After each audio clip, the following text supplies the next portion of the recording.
Bismillahirrahmanirrahim. Assalamualaikum warahmatullahi wabarakatuh. Alhamdulillahirabbil alamin wassalatu wassalamu ala asyrafil anbiya'i wal mursalin sayyidina Muhammadin wa ala alihi wa sahbihi ajma'in. Rabbi shrah li sadri wa yassir li amri wahlul 'uqdatam min lisani yafqahu qawli. Alhamdulillah, bersama-sama lagi dengan Muhammad Hamdan Al-Ghazali dalam Tauhid Metafisik. Pada kesempatan yang berbahagia ini kita akan membahas tentang video ilmu rahasia tentang cara khusyuk dalam sholat sehingga mampu menembus alam robbani atau alam ketuhanan. Tonton video ini sampai selesai supaya Anda mengerti, tidak gagal faham dan tidak menjadi fitnah karena kegagal fahaman Anda. Masih ingatkah kita ketika dulu masih kanak-kanak ataupun ketika masih rutin mengaji di pesantren? Kita selalu diajarkan cara sholat khusyuk oleh guru ngaji kita. Beliau mengatakan, untuk bisa mencapai sholat khusyuk, kita harus mengetahui makna dari ayat-ayat yang dibaca dalam sholat. Kemudian harus kita hayati dalam hati. Antara ucapan dan gerak badan harus selaras. Mengucapkan harus benar-benar masuk ke dalam hati, bukan hanya di bibir saja. Kemudian para guru ngaji memberikan tanda-tanda jika sholat kita itu sudah khusyuk, yaitu ketika mata kita menatap ke sajadah, perhatikan dalam-dalam, nanti akan ada bayangan bulat samar-samar. Saat itulah sholat kita menjadi khusyuk. Sebagian banyak guru ngaji kita juga mengajarkan bahwa sholat khusyuk itu identik dengan ketenangan dan hilangnya kesadaran, yaitu ketika bertakbiratul ihram kita harus membuang ingatan kita tentang apapun, yaitu tidak ada guru mursyid, tidak ada syekh tarikat, tidak ada hal dunia, tidak ada hal keluarga, dan tidak ada zikir. Yang ada hanyalah Allah semata-mata. Sholat khusyuk bukanlah mengosongkan pikiran seperti dalam meditasi, yoga, karena kalau kita memaksakan pikiran untuk kosong, pada saat itu jugalah timbul nafsu kita dan setan sangat halus dan sangat lihai untuk menyusup di alam bawah sadar kita. Kita sering juga mendengarkan cara khusyuk yang dianjurkan Nabi Shallallahu Alaihi Wasallam dalam hadis, yaitu yang maknanya engkau menyembah Allah seakan-akan engkau melihatnya, dan apabila engkau tidak dapat melihatnya, maka sesungguhnya Dia melihatmu. Hadis riwayat Muslim. Pertanyaannya, bagaimana kita membayangkan melihat bentuk zat Allah yang tidak dijangkau indera manusia?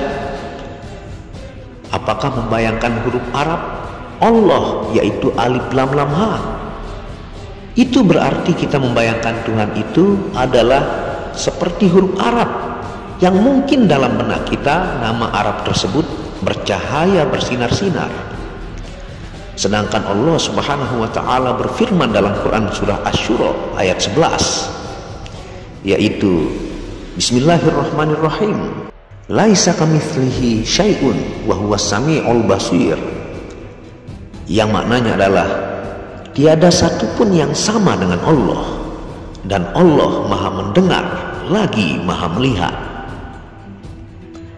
Sehingga Tuhan itu bukan huruf Arab alif lam lam ha, itu hanya nama sebutan semata, supaya ada sebutan untuk memanggil Tuhan, karena zat Tuhan tidak ada yang serupa dan sama bentuknya di alam semesta ini. Maka membayangkan huruf Arab tersebut masuk ke syirik lembut dan tersembunyi. Di video-video Muhammad Hamdan Al-Ghazali banyak penjelasan tentang hakikat pengenalan diri, istilah wajah Allah. Juga sholat itu sebenarnya adalah menyembah diri sendiri, yang tentunya jangan gagal faham dulu mendengar kalimat ini. Sebelum kalian menonton videonya, tentunya bisa digeser di beranda video untuk memahami lebih dalam, dan dianjurkan menonton bersama guru atau mursyid Anda. Dan inilah rahasia cara khusyuk dalam tasawuf. Menurut golongan sufi, khusyuk itu bukan tidak mengingat sesuatu, akan tetapi seseorang dikatakan khusyuk apabila dia terus-menerus bisa memandang wajah Allah Subhanahu wa Ta'ala. Kalau kita ingin menghilangkan pikiran terhadap hal-hal yang bersifat kebendaan, bukan berarti kita mengosongkan pikiran sama sekali, karena di dunia ini tidak ada yang kosong. Setiap yang kosong itu mesti diisi oleh dua unsur, yaitu hak atau batil.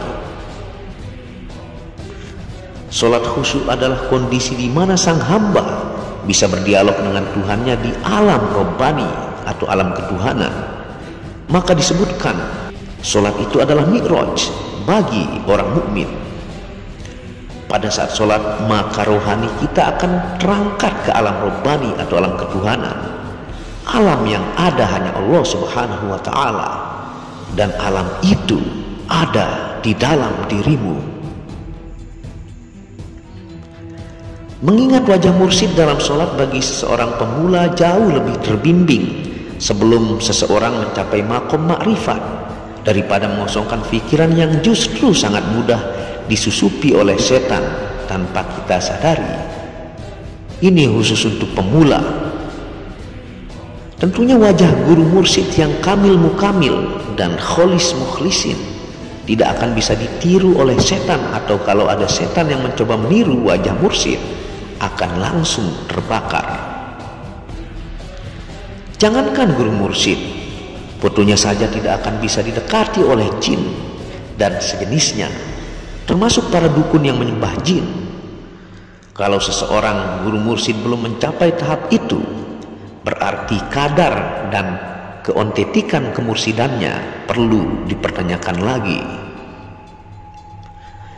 Kunci pertama untuk bisa mencapai sholat khusyuk adalah ma'rifatullah, yaitu mengetahui hakikat Allah sehingga selalu bisa berdialog dalam sholat. Tanpa mencapai tahap makrifat, bagaimanapun canggihnya pelatihan sholat tidak akan mencapai sholat khusyuk yang sesungguhnya. Karena dalam hati masih bersemayam dan berbisik-bisik setan yang sangat berbahaya, seperti yang disebutkan dalam surah An-Nas.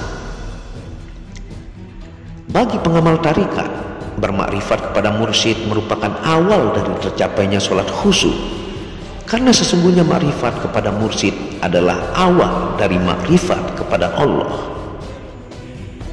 Daripada Anda mengeluarkan biaya yang banyak untuk pelatihan sholat khusyuk dan belum tentu mencapai alam Tuhan atau alam Rabbani, lebih baik Anda berbaiat kepada salah seorang guru mursyid yang akan membimbing Anda ke hadirat Allah Subhanahu wa Ta'ala.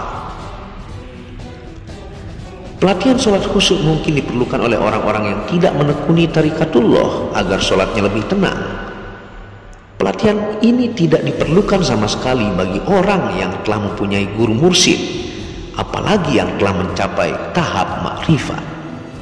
Apabila Anda telah bermakrifat atau berjumpa dengan Allah Subhanahu wa Ta'ala, masih perlukah Anda berlatih sholat khusyuk? Berlatih sopan santun, tata cara menghadap raja hanya diperlukan bagi orang yang akan berjumpa dengan raja. Pelatihan itu tidak diperlukan bagi orang yang telah duduk bercengkrama bersama raja, karena segala aturan terserah kepada raja. Mengatur tutur kata berbicara dengan raja diperlukan oleh orang yang akan menjumpai raja, dan tidak akan diperlukan oleh orang yang berulang kali berjumpa dengan raja, karena segala dialog itu terserah kepada kehendak raja. Semoga Maharaja manusia akan selalu memberikan kita kesempatan kepada kita untuk terus bisa singgah di istananya, menikmati perjamuannya, dan bisa melayani tamunya. Amin ya Rabbal Alamin. Wallahu a'lamu bishawab. Terima kasih sudah menonton video Muhammad Hamdan Al-Ghazali ini tentang cara khusyuk dalam sufisme atau kata tasawuf. Tentunya Anda berkomunikasi dengan diri Anda sendiri yang disebut adalah mi'rajnya orang mukmin, yang dimana Anda menyelami hakikat pengenalan diri Anda ke dimensi di balik sir, dan Anda memandang wajahnya sehingga Anda berdialog dengan Tuhan. Dan cara pengenalan diri ini banyak saya jelaskan di video-video sebelumnya.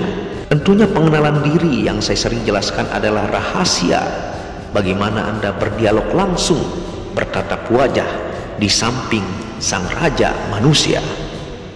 Bahkan Allah Subhanahu wa taala lebih dekat daripada hitam dan putih mata, lebih dekat daripada urat nadi, urat tenggorokan, dan lebih dekat daripada dirimu sendiri. Apabila ada salah kata itu murni dari kebodohan saya sendiri, apabila ada benarnya itu datangnya dari Allah. Wabillahi taufiq wal hidayah. Assalamualaikum warahmatullahi wabarakatuh.